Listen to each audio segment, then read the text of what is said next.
नमस्कार, प्रणाम, हर हर महादेव, जय शिव काशी, जय माँ बंगलामुखी।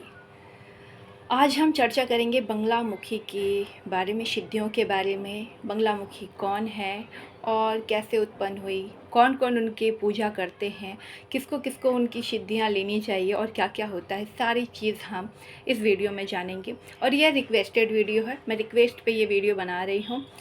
और हमेशा मैं तत्पर रहती हूँ हर उस इंसान के लिए जिसे किसी भी ऐसी चीज़ों के बारे में जानना होता है। चलिए, मैं आज बंगलामुखी के बारे में बता रही हूँ, जो एक माँ बहुत ही देवी शक्तिशाली हैं, उनके बारे में। सबसे पहले हम जानते हैं माँ बंगलामुखी महाविद्या में 8वां स्थान माँ बंगलामुखी का है। 8वां स्थान। माँ बंगलामुखी को पीताम्बरा देवी के नाम से भी जाना जाती है माता। माँ बंगलामुखी ब्रह्मास्त्र की भी देवी है। संसार में जितने भी तरंग उत्पन्न होते हैं, माँ बंगलामुखी के द्वारा ही उत्पन्न होते हैं। तरंग भी माँ बंगलामुखी को पीला पुष्प पसंद है, जैसे चंपा। माँ बंगलामुखी का सिद्धि लोग इसलिए करते हैं या साधना इसलिए करते हैं, जो व्यक्ति अपने शत्रु से, छुपे हुए शत्रु से परेशान होते हैं। माँ बंगलामुखी मारन, स्तंभ, मोहन, उच्चाटन में काम आती है। माँ बंगलामुखी की सिद्धि और उपासक कौन कौन बने हैं, इस पे भी हम बात करते हैं। माँ बंगलामुखी के उपासक स्वयं ब्रह्मा जी बने हैं, फिर विष्णु जी बने हैं, परशुराम जी बने हैं, रावण भी बने हैं, राम भी बने हैं। और उसके बाद मैं आपको बता दूं कि महाभारत के भी वक्त बहुत सारे लोग उनकी उपासना किए हैं। और यही चीज़ों को देखकर माँ के दरबार में जो भी जाता है वो खाली नहीं लौटता। माँ बंगलामुखी हरिहर सरोवर के निकट बंगलामुखी का उत्पन्न हुई थी, त्रिपुरा सुंदरी से। हरिहर सरोवर के पास उनकी उत्पत्ति हुई थी, त्रिपुरा सुंदरी के से प्रकट हुई थी माँ बंगलामुखी देवी। माँ बंगलामुखी देवी को पीली चीज़ पसंद है। जब अगर आप उनके साधक भी बनते हैं तो आप पीला वस्त्र धारण करें, पीला चंदन लगाएं, माँ को पीला पुष्प चढ़ाएं, पीली मिठाइयाँ चढ़ाएं। उनका जो हवन होता है वह लाल मिर्च से होता है। लाल मिर्च, उनका हवन लाल मिर्च से होता है। माँ का पूजा रात्रि के समय ज़्यादा करना चाहिए, जिससे अच्छा फलदायक हो पाए। माँ बंगलामुखी का जितना भी ज़्यादातर हवन होता है, रात को करने से 10 गुना ज़्यादा फ़ायदा मिलता है। दिन में उतना फ़ायदा नहीं मिलता जितना रात में मिलता है। मैं खुद भी माँ बंगलामुखी के साधना में थी और मैं वहाँ गई थी, और मैं रात को जहाँ पे साधना होती है वहाँ पर भी मैं बहुत लोगों का साधना देखी हूँ, और इसका रिज़ल्ट बहुत ही अच्छा होता है। मंत्री, बहुत बड़े बड़े उद्योगपति, बहुत बड़े बड़े एक्टर्स जब कोई मुसीबत में पड़ते हैं, या आम जनता कोर्ट कचहरी के चक्कर या ऐसे शत्रु जिनके बारे में उन्हें नॉलेज नहीं होता, वह भी शांत हो जाते हैं जब माँ बंगलामुखी का आप साधना करते हैं या उनका हवन करवाते हैं, खुद अपने हाथ से स्वयं जाकर। दूसरे से बोलकर नहीं, खुद अपने हाथों से कीजिए हवन, उसका ज़्यादा रिजल्ट मिलता है। और रात्रि के समय माँ बंगलामुखी का मंत्र मैं बॉक्स में डाल दूंगी, जिससे आप लोगों को सभी चीज़ पता चल जाए। माँ बंगलामुखी के अगर आप उपासक बनना चाहते हैं तो आपको कुछ बातों का ध्यान रखना पड़ता है। माँ सौम्य उग्र है, माँ सौम्य उग्र है। इसीलिए आपसे मैं रिक्वेस्ट करूँगी कि जब भी आप माँ के उपासक बने तो बहुत सारी चीज़ों का पालन करें, ब्रह्मचर्य का पालन करें। अपने जो भी आप सिद्धि किए हैं वो गुरु से दीक्षा लेकर कीजिए, उनके सानिध्य में कीजिए, और 1.25 लाख जाप कीजिए। 1 लाख भी जाप होता है, लेकिन 1.25 लाख जाप कर लेंगे तो ज़्यादा होगा। अच्छा, 1.25 लाख भी आप जाप कर सकते हैं। माँ के उपासक हर व्यक्ति बन सकता है जिसे भी माँ की ज़रूरत है, लेकिन कुछ चीज़ों का ध्यान रखते हुए। अगर कोई ऐसा उपासक होते हैं जो सिर्फ अपने मतलब के लिए करते हैं, दूसरे का अनहित चाहते हैं, तो माँ उससे प्रसन्न नहीं होती। माँ को हर चीज़ पता होता है कौन अच्छा और कौन बुरा।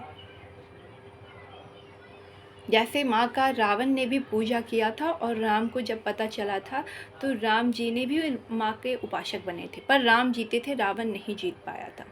क्यों? क्योंकि माँ को पता था कि यह विनाश कर रहा है। जो व्यक्ति विनाश के भाव से किसी चीज़ को संपूर्ण करना चाहता है या उपासक बनना चाहता है तो कभी भी सिद्ध नहीं होता। जब भी आप किसी भी देवी देवता के उपासक बनने जा रहे हों तो आपको इतना पता होना चाहिए कि गलत चीज़ों के लिए नहीं, अनहित के लिए नहीं। अब मैं आपको बताऊं, जो चंद लोग हैं, जो ऐसे कुछ लोग हैं जिन्हें कोई नॉलेज नहीं होता, वो क्या सोचते हैं, सिर्फ हमारा फ़ायदा हो, हमें दुनिया से नहीं मतलब है। ऐसे कभी भी कोई भी माँ प्रसन्न नहीं होती। जो दूसरों का भी हित करता है उसी से माँ प्रसन्न होती है। जब आप किसी का हित ही नहीं करेंगे तो माँ कैसे प्रसन्न होगी? छोटी छोटी चीज़ों के लिए लोग प्रसन्न करना चाहते हैं। कोई शादीशुदा महिला है, उनको प्राप्त करने के लिए लोग इन सब चीज़ों का प्रयोग करते हैं। कोई अपने दुश्मनों का, तो ये सब चीज़ें गलत भावना से अगर आप कोई भी सिद्धि करना चाहते हो, कुछ भी करना चाहते हो, कभी संपन्न नहीं होगा। फिर आपको लौट के परेशानी आएगी। मैं स्पष्ट रूप से यहाँ बता दूँ, आप जो भी सिद्धि या उपासक बनना चाहते हैं तो आपको दूसरे के प्रति भी भावना होनी चाहिए। सिर्फ अपने फ़ायदों के लिए कोई सिद्धि नहीं करनी चाहिए, लोगों के हित के लिए भी सिद्धियाँ करनी चाहिए। तभी आप माँ को प्रसन्न करें। आपका तो जब काम हो जाएगा तो फिर आप तो माँ को पूछेंगे भी नहीं, पूजा भी नहीं करेंगे, उनको जो स्थान दिया वो स्थान भी मतलब आप नहीं दे पाएंगे। तो फिर ऐसी सिद्धियों का क्या फ़ायदा कि आपने सिद्धियाँ ली, आपका एक काम हो गया, फिर आपने छोड़ दिया। ऐसे नहीं। उन्हीं उपासक को माँ के सिद्धियों का लाभ होता है जो हमेशा सबके लिए तत्पर होता है, सबके हित के बारे में सोचता है। माँ वाक्य सिद्धि भी बहुत ज़्यादा, वाक्य सिद्धि के लिए भी प्रसिद्ध है माँ। माँ दुश्मनों से बचाती है, माँ दुष्टों से बचाती है। माँ के एक हाथ में गदा है, दूसरे हाथ में तलवार है और त्रिपुरासुर के जीभ को माँ खींचते हुए नज़र आती है। तो अगर आप भी ऐसी गलती करते हैं अपने जीवन में साधक बनकर, तो आपको भी बहुत दंडित करती है माँ, हर प्रकार से दंड देती है। और माँ की उपासक बनना है आपको तो अच्छे भाव से बन सकते हैं आप। माँ को फूल में चंपा आपको चढ़ाना है, माँ को सिंहासन भी पीले लगाना है। आपका भी जो सिंहासन हो वो पीला ही लगाना है, जिस पे आप बैठ के पूजा करें वो भी पीला ही होना चाहिए। माँ के हवन होते हैं, उसमें आपको मिर्ची से हवन करनी है। बहुत सारी सामग्री होती है माँ के लिए, लेकिन सबसे ज़्यादा इम्पॉर्टेंट होता है इसमें मिर्ची की हवन। आप अपने घर में एक मिर्ची जलाएंगे तो आपको घबराहट होगा, उलझन होगा, खांसी आएगी, लेकिन समझिए कि माँ की कितनी बड़ी असीम कृपा है, जो हवन सिर्फ मिर्ची से ही होता है, फिर भी एक भी आपको खांसी नहीं आएगी, एक भी छींक नहीं आएगी। यह माँ का शक्तिशाली रूप नहीं है तो क्या है? इसको माँ की शक्ति ना समझे तो क्या है? जो मूर्ख ये कहता है कि दुनिया में भगवान नहीं है, तो मैं कहूँगी जाइए नलखेड़ा माँ का दर्शन कीजिए, बंगलामुखी में हवन करवाइए, अपने हाथों से करवाइए, आपको एक खांसी नहीं आएगी और इतना सुंदर हवन होगा। रात्रि के समय आपका दिल और मन प्रसन्न हो जाएगा। चारों तरफ शमशान, बीच में माता, चारों तरफ शमशान, बीच में माता, और आपका मन अति प्रसन्न हो जाएगा। माँ के रूप को देखकर मोहित हो जाएंगे, आकर्षित हो जाएंगे। इतनी प्यारी माँ का मुस्कान है, उनके नैन नक्श इतने सुंदर हैं, इतनी अच्छी है माता। तो इतना आप लोग ध्यान दीजिए कि अगर आप माँ के उपासक बनना चाहते हैं, और माँ का एक छोटा सा मंत्र भी है, ह्रीम। ये मंत्र आप कभी भी जाप कर सकते हैं, लेकिन ध्यान रहे कि आप जूता चप्पल ना पहने हो, झूठे मुख ना हो, ऐसे लोगों आपको माँ का जाप नहीं करना चाहिए। आप ऑफिस में हैं तो भी जाप कर सकते हैं, लेकिन आपके पैर में जूता या मोजा ना हो, चमड़े की बेल्ट आप ना लगाए हों, चमड़े का पर्स आप ना रखे हों, तो आप जाप कर सकते हो किसी भी स्थिति में। बस आपका मन शुद्ध और साफ होना चाहिए और ये कुछ चीज़ें आपके पास नहीं होना चाहिए, तब कर सकते हो। बड़ा मंत्र मैं आपको दे दूँगी जो सभी को अच्छे से पढ़ ले, समझ ले, लिख ले, उच्चारण कर ले। वह जो मैं मंत्र आपको दूंगी, वह मंत्र शत्रु के लिए होता है। अगर आपका कोई छुपा भी शत्रु है और आप इस मंत्र का जाप और हवन करते हैं तो आपका शत्रु पराजित हो जाता है। इसीलिए फिर मैं कह रही हूँ आप सभी लोगों से, कोई भी विद्या सीखना चाहते हैं, किसी भी फील्ड में जाना चाहते हैं, तो सब में धैर्य बहुत ज़रूरी है। अभी मैं धूमावती माँ पर एक वीडियो बनाई थी, एक इंसान ने कितने सारे उसमें कमेंट किए। कभी उसने कहा कि मुझे आता है, कभी कहा मैं मजाक कर रहा था, मुझे कुछ नहीं आता। तो इस प्रकार के लोगों को भी मैं कहूँगी, इस प्रकार का कमेंट ना करें। आपको देखकर लोग भी सोचेंगे, सोच में पड़ जाते हैं कमेंट पढ़ कर भी। तो कमेंट वही करे जो जेन्युइन हो, कमेंट ऐसा ना करे जो जेन्युइन ना हो। यहाँ माँ की बात हो रही है, यहाँ हंसी मजाक नहीं चल रहा, यहाँ माँ की बात हो रही है। कौन सी देवी की? महाविद्या देवी की बात हो रही है। तो उस चीज़ को आपको समझना है। कमेंट वही करे जो आपके लिए उचित हो। आप कोई भी चीज़ को मजाक में ना लें। और मैं बता दूँ, माँ बंगलामुखी का अगर आप हवन पूजन करवाएं तो ज़रूर आप घर से बाहर जाकर कराएं, घर के अंदर ना करें। जैसे आपका जहाँ पर आप मंदिर चले जाएं, या तो जहाँ का माँ का मंदिर है वहाँ चले जाएं, या कोई भी छोटा सा मंदिर ले लें वहाँ चले जाएं। आप अपने जो घर के वातावरण है उससे थोड़ा दूर चले जाएं। तो ऐसे जगह पे जाकर आपको माँ को जागृत करना चाहिए, घर के अंदर नहीं करना चाहिए। ये सारी माँ जो है सौम्य उग्र हैं, तो सभी आप लोगों को समझना होगा। आप लोग सोचते हैं जैसे हर भगवान की पूजा होती है, साधना होती है, बस हम घर में कर लेते हैं। घर में ना करें, मैं बार बार मना करती हूँ, घर में ना करें। और माँ बंगलामुखी को आप पीला वस्त्र भी चढ़ा सकते हैं। अगर आपको पीला नहीं तो आप गोल्डन वस्त्र भी चढ़ा सकते हैं, पीताम्बरा वस्त्र भी चढ़ा सकते हैं। माँ को पीले चीज़, सोना, गोल्ड कलर का होता है, वो भी पसंद है। ये सारी चीज़ें आप कर सकते हैं। माँ को आप पीली मिठाई भी चढ़ा सकते हैं। माँ को चना दाल चढ़ा सकते हैं, आप चना का दाल भी आप माँ को अर्पण कर सकते हैं। ये सारी चीज़ें हैं, आपको करना चाहिए। और अब इस पे एक कहानी भी है, चलिए मैं आपको बता दूँ। कहानी इस प्रकार है कि जब सब चीज़ की उत्पत्ति हो गई थी तो ब्रह्मा जी से त्रिपुरासुर ने उनको प्रसन्न करके, उनका तप करके उन्होंने 2 वर मांगा था। उनसे 2 वर मांगा था कि मुझे कोई मानव ना मार पाए, कोई देवता मुझे नहीं मार सकता, ऐसा उन्होंने वरदान लिया था।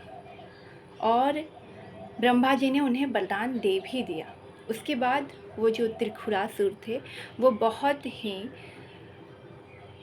ही क्रोधी स्वभाव के हो गए और सब चीज़ को उन्होंने भवंडर में बदल दिया। क्योंकि उनको वरदान मिला था कि वो भवंडर की ताकत उन्हें मिली थी ब्रह्मा जी से, तो वो हर चीज़ को भवंडर में बदल दिए। जैसे कि 9 ग्रह को, हर चीज़ को वो भवंडर में बदलते हुए जा रहे थे। तो विष्णु जी को बहुत चिंता हुई कि यह क्या हो रहा है। तो विष्णु जी ब्रह्मा जी के पास गए। तो ब्रह्मा जी ने कहा कि अब मैंने उस त्रिपुरासुर को वरदान दे दिया, तो मैं आपकी कोई मदद नहीं कर सकता। तो दोनों लोग फिर गए शिवशंकर भोलेनाथ के पास।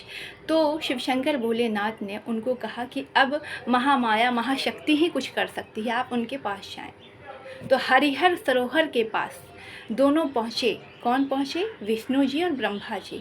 वहाँ पर त्रिपुरा सुंदरी नामक माँ प्रकट हुई और उन्होंने कहा, मैं आपकी परिस्थिति को समझती हूँ, मुझे पता है आप क्यों परेशान हैं। फिर त्रिपुरा सुंदरी के शरीर से उत्पन्न हुई माँ बंगलामुखी। त्रिपुरा सुंदरी के शरीर से उत्पन्न हुई माँ बंगलामुखी, उन्हीं की पूजा होती है। ये है माँ की कहानी। तब माँ बंगलामुखी ने मोहन का प्रयोग करके, स्तंभ का प्रयोग करके सबसे पहले मोहित की, त्रिखुरासुर को मोहित कर ली, फिर स्तंभ का प्रयोग की, स्तंभ विद्या का। उसके बाद माँ उच्चाटन मारन का प्रयोग करके उस पर विजय प्राप्त की। इसीलिए माँ त्रिखुरासुर के जीभ को खींच रही है और एक हाथ में गदा और त्रिशूल रखी है। ये है माँ की कहानी। ऐसा क्यों हुआ था? क्योंकि जब ब्रह्मा जी ने उन्हें वरदान दे दिया था तो उनके पुस्तक को उन्होंने त्रिखुरासुर ने चुरा लिया था, इसीलिए वो परेशान थे और माँ बंगलामुखी उनकी परेशानी को दूर करती, तभी से माँ को पूजा जाता है। रावण ने भी बंगलामुखी की पूजा की थी, पर जब राम जी को पता चला तो उन्होंने भी बंगलामुखी का पूजा आरंभ किया, तब वो विजय प्राप्त किए थे रावण पर, तब वो विजय प्राप्त कर पाए थे। तो इसी प्रकार से अगर एक गुनहगार है, वो भी पूजा कर रहा है माँ बंगलामुखी का, और दूसरा गुनहगार नहीं है, वो भी पूजा कर रहा है, तो वही जीतेगा जो सत्य होगा, जो असत्य होगा वो नहीं जीतेगा। एक मैं और उदाहरण आपको दे दूँ। अभी आप स्पष्ट देखें, अभी कलयुग में माँ बंगलामुखी का पूजा मोदी जी करते हैं, योगी जी करते हैं, और भी उनकी जो खड़े होते हैं वोट लेने के लिए वो लोग भी जाते हैं, जैसे राहुल जी हो गए और भी बहुत सारे लोग हैं, वो लोग हो गए, सभी लोग जाके पूजा करते हैं। लेकिन जीतता कौन है?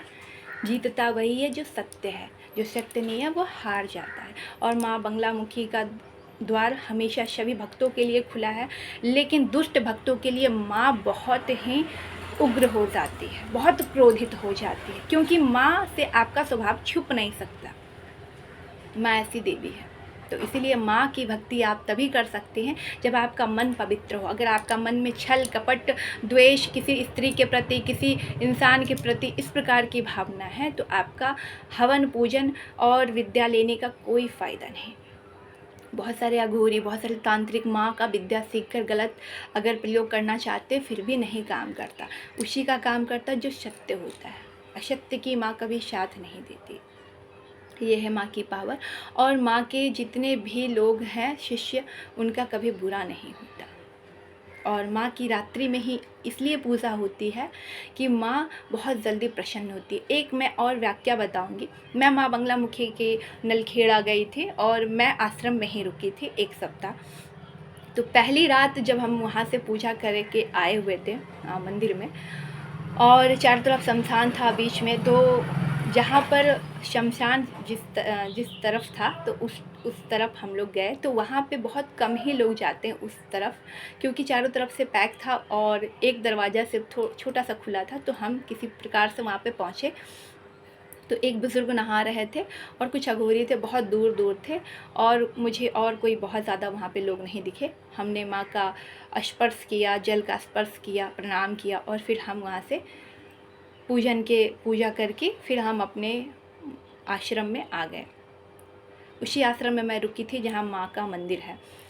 तो मैं आपको बताती हूँ एक वाक़या। रात बीती और रात को ठीक 12 बजे के बाद माँ का पायल का आवाज़ आना स्टार्ट हो गया। लगातार 3 बजे तक ये पायल बजती रही, और जितने भी मतलब आश्रम के अंदर मेरे पति थे, मेरे बच्चे थे, और भी कुछ लोग गए हुए थे स्टाफ, वो किसी की हिम्मत नहीं थी कि बाहर निकल के देखे। सब सिर्फ ध्यान लगाकर उस पायल की आवाज़ सुन रहे थे, और वहाँ पे और कोई लेडीज़ नहीं थी, और कोई भी वहाँ पे नहीं रुका था, आसपास कोई नहीं रुका था, सिर्फ हम ही लोग की फैमिली रुकी हुई थी। और मैं बता रही हूँ, मुझे तो पता था कि माँ आई है, और मैं सिर्फ बाहर निकली थी, बाकी सब के सब अंदर थे। किसी की हिम्मत नहीं हुई कि कोई भी बाहर दरवाज़ा खोल के निकले। ये थी माँ की कृपा। और मैं जस्ट बाहर निकली, पायल की आवाज़ फिर भी छन छन की आवाज़ आ ही रही थी। और मैं बताऊँ, मैं इतना प्रसन्न थी माँ को देखने के लिए, इतना प्रसन्न थी, मैं आपको व्यक्त नहीं कर सकती। और जो लोग बाहर नहीं निकले उनको तो कुछ भी नहीं दिखाई दिया, लेकिन मैं बाहर निकली थी। मैं बताऊँ, शमशान के जो चारों तरफ इसलिए नहीं जाने दिया जाता है कि बहुत सारे जो जल में कभी बहुत बार दुर्घटना भी हो जाती है, इसलिए उधर बंद कर दिया गया है। और जहाँ का माँ का मंदिर है ये बहुत अद्भुत है। एक तो सुनसान जगह है, चारों तरफ से शमशान है, बीच में माता का दरबार है, कोई डर कोई भय नहीं। लेकिन बहुत सारे लोग जिनका ऑरा मजबूत नहीं होता है वो डरते हैं। जैसे हमारी फैमिली में बहुत सारे लोग गए थे, वो लोग डर रहे थे, उनकी हिम्मत नहीं थी कि वो बाहर निकले। लेकिन मैं तो इस भक्ति में हूँ तो मैं तो अच्छे से निकली। फिर 3 बजे के बाद वह आवाज़ बंद हो गई, एकदम से बंद हो गई। सुबह हम जब उठे, माँ का मंदिर में पूजा फिर से किए, और माँ की मुस्कान, इतना मैं बताऊँ, इतनी प्यारी मुस्कान थी। और मैं वहाँ पे जो मन्नत मांगी थी, जो भी मैंने मन्नत मांगी थी, तो मेरी वो मन्नत पूरी हुई। और माँ के ही दरबार में हमने एक बहुत ही अच्छा हवन हुआ था रात्रि के समय। और वहाँ पर बहुत दूर दूर से लोग आए थे, मुंबई से लोग आए थे, मुझे आज भी याद है। और बहुत बड़े वो सेठ थे, उनका हवन था और हम लोग सब शामिल थे। मेरे हस्बैंड भी हवन करवाए थे उनके। इतना लोग मिलकर हवन करवाए थे और इतने अच्छे तस्वीर ली गई थी, वो सब कुछ मुझे याद है। और इतना मैं रात्रि भर में जगी रह गई और देखते रही उस हवन को, हर एक चीज़ को, कि मुझे आनंद ही आनंद आ गया। मुझे नींद एक पल के लिए नहीं आया, इतना सुंदर हवन। और इतना मिर्ची का पूजा हुआ, एक खांसी नहीं आई। और उसी मंदिर में मैं बैठे रही, बहुत दूर जाकर वहाँ से हवन हुआ था, जो माँ का पुराना मंदिर था। बहुत ही अद्भुत है माँ की कृपा। आप लोगों को भी मैं यही कहूँगी कि माँ की भक्ति कीजिए। माँ का मैंने ह्रीम मंत्र तो आपको दे दिया है, और भी मैं आपको मंत्र दे दूँगी जो सर्वनाश के लिए, दुश्मनों के लिए है। सारे मंत्र मैं दे दूँगी, आप लोग ज़रूर उपाय कीजिएगा, ज़रूर पूजा कीजिएगा। जिसका भी कोर्ट कचहरी का खास तौर से चक्कर है या किसी दुश्मन का चक्कर है, तो मैं 100% गारंटी लेती हूँ उसका ठीक हो जाएगा। माँ के अपने हाथों से जाके वहाँ हवन करना पड़ेगा। अगर आपकी शादी नहीं हो रही, आपके बहुत सारे बाधाएँ, तो भी वो हल हो जाएगा। सिर्फ माँ के दरबार जाना है आपको और माँ को विनती करनी है। और काम हो जाने के बाद या काम से पहले भी आप हवन करवा सकते हैं और काम के बाद भी करवा सकते हैं, दोनों प्रथा है। जैसे आपको उचित लगे वैसे आप कर सकते हैं। अगर हो जाए तो अपने हाथ से ही जाकर हवन कीजिएगा, पंडित जी को पैसा देकर हवन मत करवाइएगा। ये बहुत सौभाग्य की बात है कि आपको मिला है यह भाग्य, यह सौभाग्य कि अपने हाथ से माँ को हवन कर सके। हर हर महादेव, जय शिव काशी, जय माँ बंगलामुखी।